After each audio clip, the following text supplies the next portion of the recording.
Hi YouTube, it's Kristen again. I thought I'd make another video. You get 2 from me. That's awesome. That's very rare. So I just wanted to address a comment that I got from one of my subbies, one of my subscribers, in regards to how I went through my education so fast. So she wanted to know, like, how did you get your BSN and your master's degrees so fast?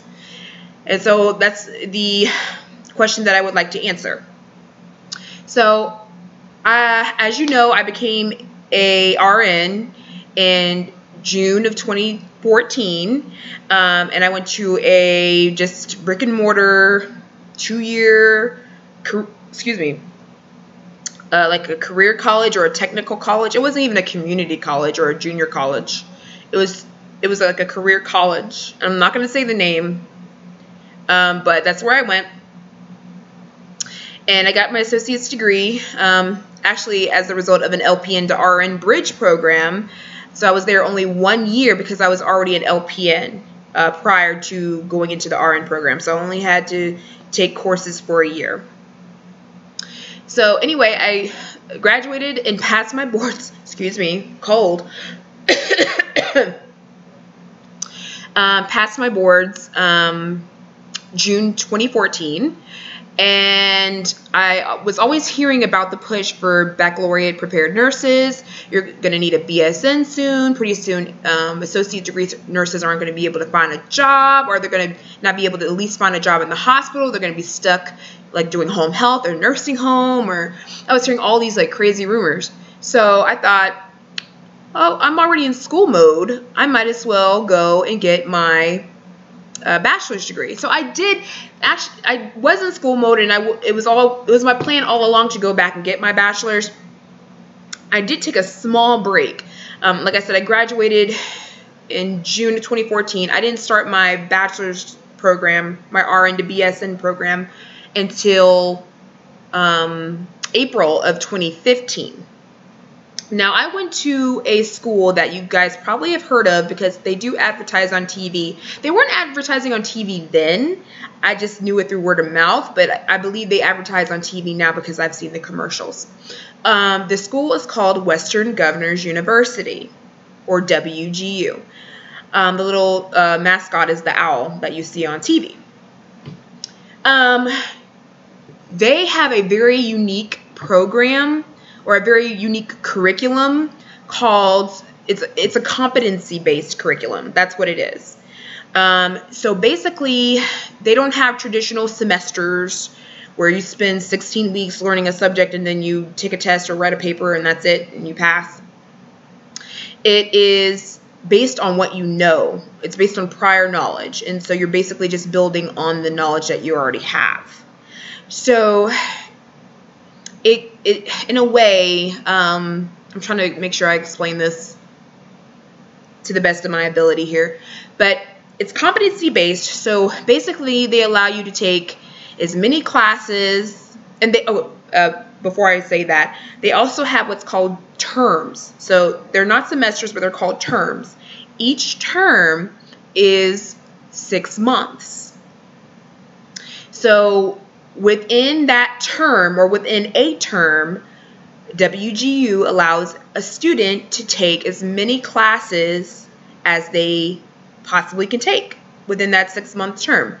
Only caveat is that you have to take at least, I believe, in order to be considered a full-time student, you need to take at least 12 credit hours.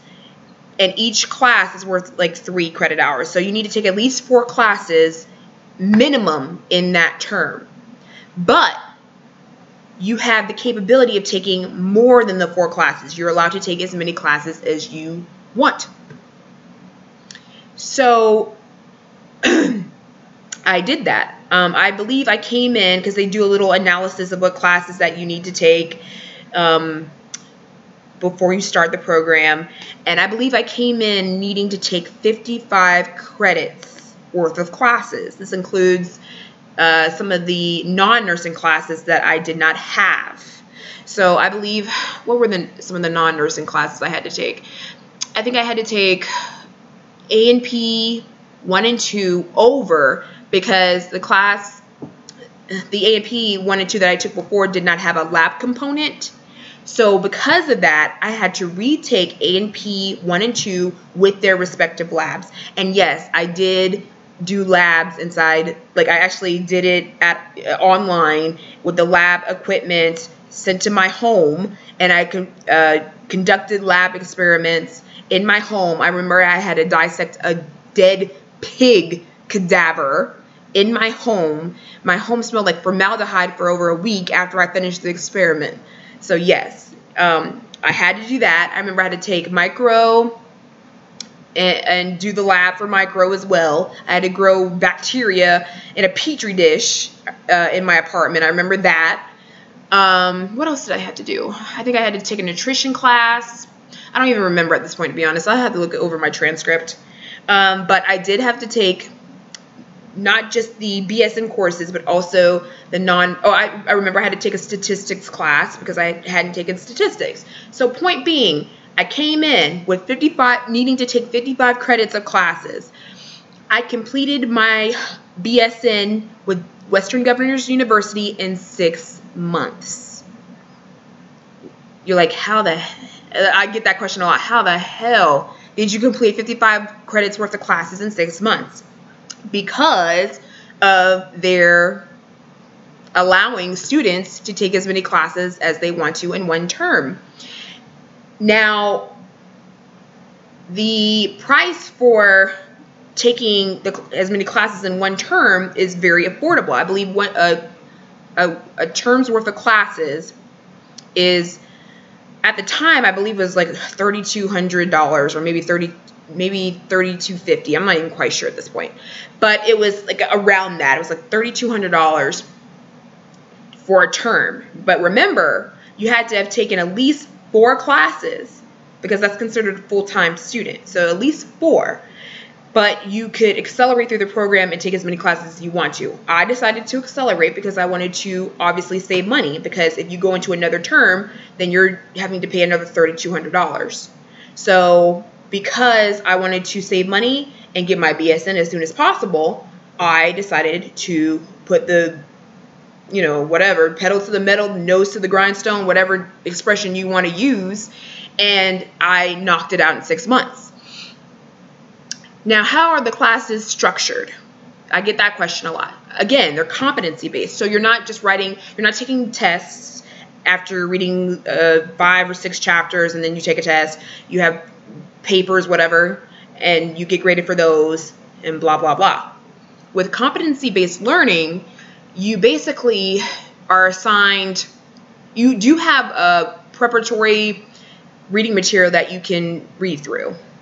You do have that option to go through all the reading material that they have for you. I decided not to do that because I find that time-consuming and a waste. What I would do, sorry WGU if you're watching this, what I would do is I would go straight to the task. So every class had what is called tasks that you had to complete. Some had just one task. Some classes had several tasks. But you would have these tasks to complete in order to pass the class. If you completed those tasks, you passed the class and could move on. So some of them were like just multiple choice tests. You take a big giant multiple choice test. If you pass it, you move on. Some of them consisted of, and you call that an objective assessment, by the way. So multiple choice tests were called objective assessments. Or you could get a performance assessment, which is writing a paper or doing an experiment or performing a project or doing a video presentation of some sort. Anything other than a regular multiple choice test is called a performance assessment. So anyway, that's how I did it. So you get your class. They do have reading material that's there if you don't understand the concept of the class. But if you do, you can go straight, like get the class and just go straight to the task. Like I said, sometimes it's just one task, sometimes it's multiple tasks, sometimes it's an objective assessment, sometimes it's a bunch of performance assessments. But if you pass those assessments, you pass the class. And sometimes it only takes you a week to do, or 2 weeks to do or a month to do. And once you complete those tasks, because you do have to submit the task to the performance assessment task to a format, or I'm trying to explain it. Okay, so the performance assessments go into task stream. That's the name of it. And you have basically evaluators that are anonymous that grade your task and then send it back to you. Or no, they don't. They grade your tasks, and if you pass, you're good to go. If you don't pass, then they send the task back to you to revise and then send back. That's what it is. Okay. And then with the objective assessments, obviously, you know if you passed or failed pretty much immediately. If you fail it, you just have to take it again. I think there's so many times that you can fail a task before you're not allowed to retest, or before you have to pay for the class or do it over again. I'm not sure. I never got to that point. So anyways, that's how I was able to accelerate. I finished in 6 months by doing this. And another question I get is, well, is WGU accredited?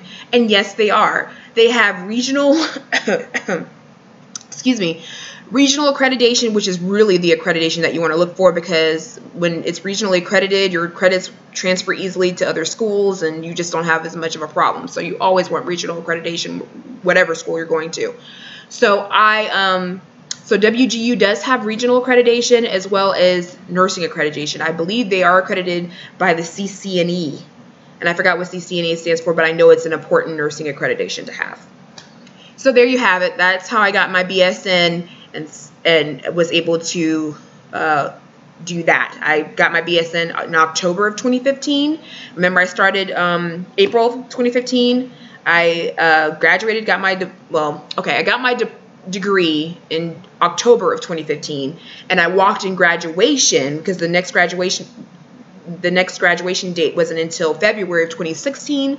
So I did walk in the February 2016 graduation for my October 2015 bachelor's degree. I hope that makes sense. Okay, so I got my BS and everything is all good. Then I decide, hey, I'm feeling a little stifled by just having my BSN. I think I want to try to stand out in the crowd a little bit more. I want a little bit more skills. I want a little bit more experience. Like I said, I want to be more competitive for jobs, especially the jobs that are in management or in education. I really like nursing school. I really am, like the content that I was presented. That's why I didn't, really struggle too much in nursing school, was because I really loved what I was learning. I absorbed it like a sponge. It's not something that was tedious for me to learn. I actually wanted to learn it. So I wanted to just kind of give back in that regard, share my knowledge of nursing school content with other people. So I thought, WGU offers a master's degree in nursing education. Why don't I just go back there? And that's exactly what I did. I started in, I want to say August of 2016 to get my master's in nursing education. And I accelerated through that too. I think by late October, I had completed almost all of my classes. I'm telling you, in 2.5 months. Well, yeah, going on 3 months. I had almost completed all of my classes that was required. Like I said, I worked and I stayed up, I had many sleepless nights. I probably went to sleep maybe twice a week. I had so many sleepless nights because I wanted to get my master's done quickly, because again, remember, you want to save money by finishing it in one term, and that's what I was trying to do.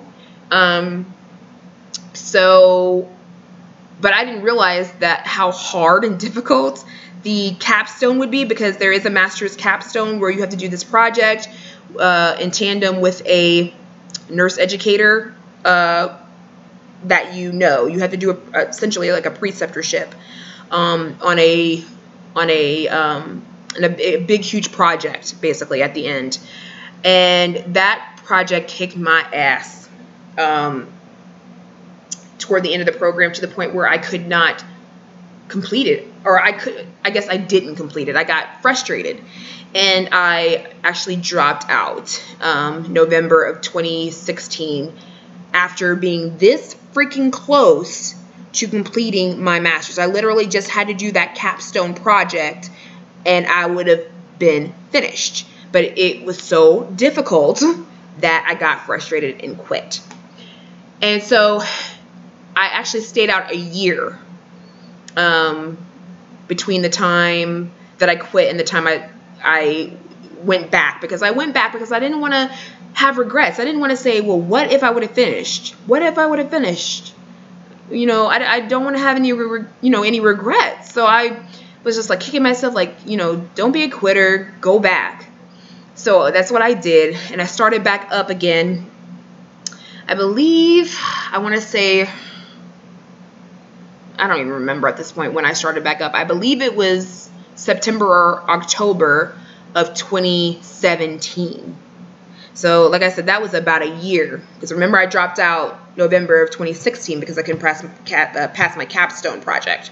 Started back up October, I believe, of 2017. And the good thing is about it, I didn't have to start anything over again but the project that I had to do. That's the only thing left I had to do, was just begin the project again, do it in tandem with a nurse educator, because you do have to involve an actual working nurse educator into your project. It takes several weeks to complete. And so I did that, and I actually, like, it wasn't the project itself that was difficult. It was the writing style. They wanted this in like such strict APA format that I kept getting my project sent back to me because of elements that I wasn't putting into my paper. And I consider myself a pretty good writer, and I never had problems with APA format before. So this time around, it was like constant like mistakes that I was making, grammatical and APA format mistakes that I was making in my papers that were getting my papers sent back. That was the reason why I quit the first time. So this time around, I got tutoring from a writing specialist, and I guess it helped because I managed to pass this time around, and I finished everything up in December. So I started in October, finished in December because that was the only thing I had left to complete my degree, and I found out that it was accepted, my project was accepted, and I officially got my master's degree in January of this year, and the rest is history. I only had to pay, I think, I don't know, $900 some for the class, because that's the only class I had left. So I paid that little amount of money out of pocket, and so the rest is history. I got my master's degree, I got my job as a nursing instructor. That is how I was able to progress through my bachelor's and my master's degrees so quickly. Like I said in my previous video, I'm now starting a postmaster's FNP program. They had no problems taking any of my credits or classes or anything from WGU. It's because of WGU that I don't have to take hardly any didactic classes for my FNP. I think there's four didactic classes that I have to take. Whereas if I was just starting from scratch with a BSN and having to get a master's, I'd be taking all these unnecessary, well, they're necessary, but I've already taken them, so I don't have to. I would have to take a research course and all kinds of other stuff. So a research course, a theory course, that type of thing. Excuse me. And I don't have to do that because I already have a master's. So it's like awesome. So in a nutshell, actually it's not a nutshell. It's going on 19 minutes. That is how I was able to go from pretty much an associate's degree just less than 4 years ago to now having a master's degree in nursing education. So if you have any questions, I hope that clarifies it. Sometimes I'm thinking more fast than I can actually speak it, and so it gets me kind of jumbled up.